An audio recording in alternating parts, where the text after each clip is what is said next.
We are now going to swap orders here, and hopefully my next guest, Republican Senator Kevin Cramer of North Dakota, is ready. Senator Cramer, as you can see there, we had a little bit of issue. First, let me make sure you can hear me okay. Senator, welcome to Meet the Press.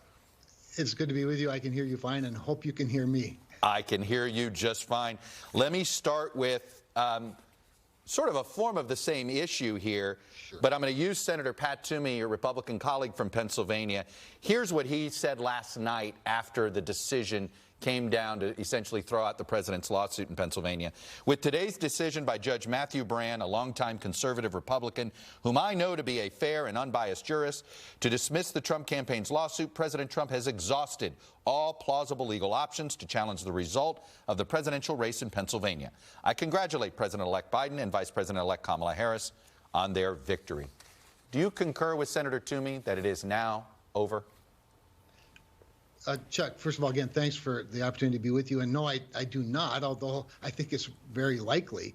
But that said, I think again, I don't know why we're so easily offended by a president that's carrying out all of his legal options in court, not enhancing, or encouraging any riots or burnings of buildings or beating up of Democrats coming out of Democratic meetings or events. It's just a simple legal process. And really, there have not been a lot of evidentiary hearings that have involved the Trump case. There have been other hearings. I noticed that you used a number that was rather large of cases that have been thrown out or dismissed.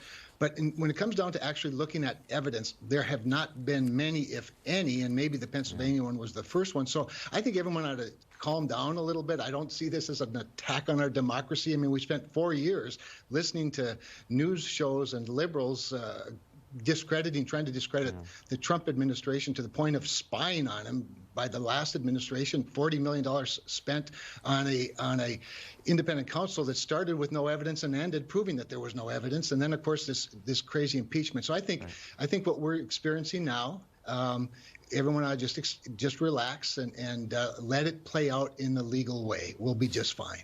You've implied that there's no damage being done just now in those comments. So you believe the spectacle? I mean, yeah. Well, I want to ask you, the spectacle of Rudy Giuliani on Thursday, using the headquarters of the Republican Party. I mean, at one point, one of the lawyers accused a dead dictator of somehow being a part of this. I mean, are you really saying that the president is you're out there saying the president's not encouraging somehow any way of sort of being disorderly about this? How is that not encouraging disruption and disorderly? He's accusing the entire system of being corrupt. Is that not undermining the democracy? Well, first of all, what they're claiming is that there's a lot of evidence, and they're presenting that evidence in cases. Now, it's up to them to present that evidence, Chuck, obviously, and we've yet to see a real hearing where evidence was presented. And they're not obligated to present it at, yesterday or tomorrow, although the sooner the better from my perspective. But I'm just speaking strictly now from this attack on democracy, as you call it.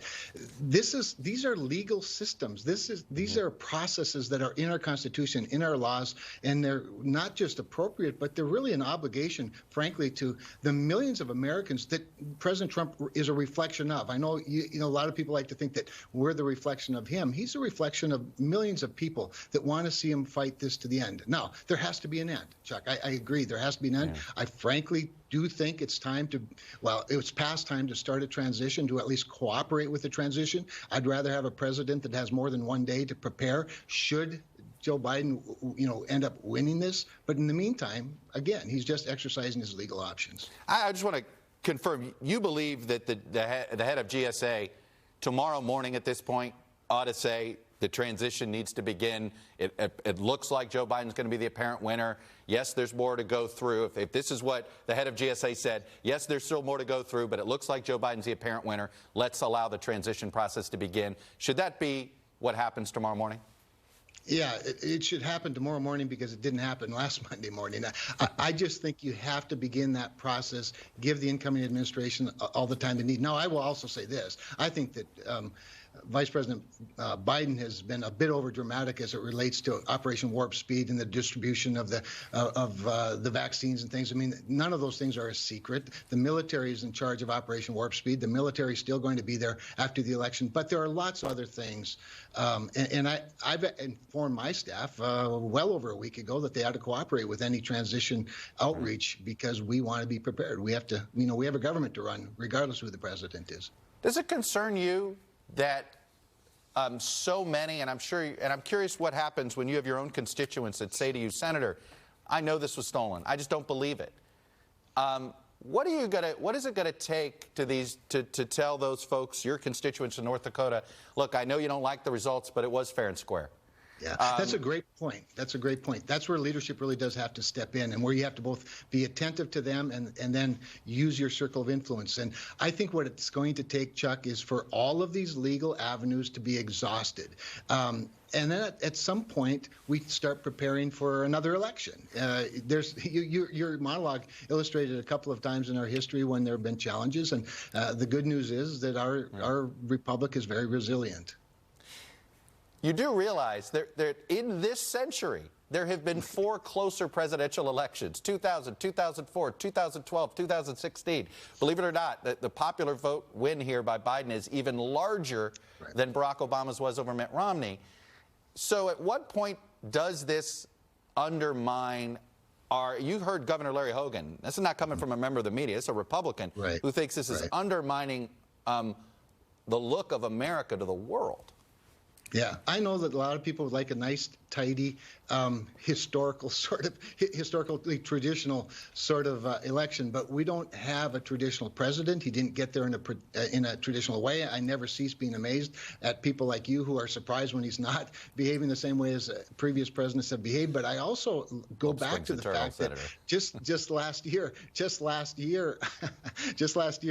Hillary Clinton referred to him as an illegitimate president. We went through 4 years of trying to delegitimize him. I think that to have this process is just fine. And who knows? Remember, we've also never in history, in this century or any other century, had a massive vote by mail, balloting where there was things like ballot harvesting and ballot curing, things that we've never even heard of before that were taking place. And frankly, a much, much lower rejection rate of mail-in ballots than just 4 years ago when there were many fewer of them. So it's okay to go through this process, make sure it's being done right, make sure that it never happens again if there are irregularities. We can't ignore hundreds of signed affidavits. That's evidence. That's way more evidence than Robert Mueller had.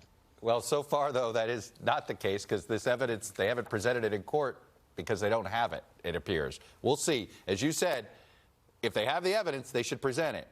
And they've yet to present it in a courtroom because you can't lie to a judge.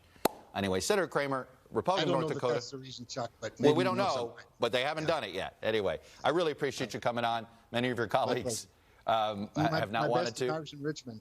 Yes, you got it. Thank you, sir. Yeah. All right. Thanks, Chuck. You bet. All right.